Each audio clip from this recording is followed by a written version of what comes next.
评委、各位老师，大家好，我叫梅塔潘谭家泽伦，今年我8岁了，我是泰国人，我在昆พิสิทธิ์วิทยา学校小学2年级一班的学生。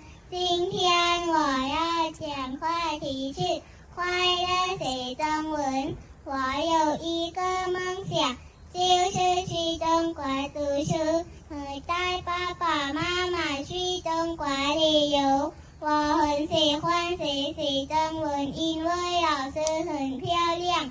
我的老师他有一双明亮的眼睛，长长的头发，白白的皮肤，他很亲切。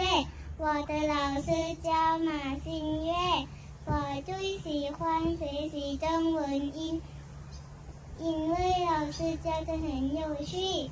老师来教我们上课的时候，老师带零食给孩子们吃，我们班的每个同学都爱买。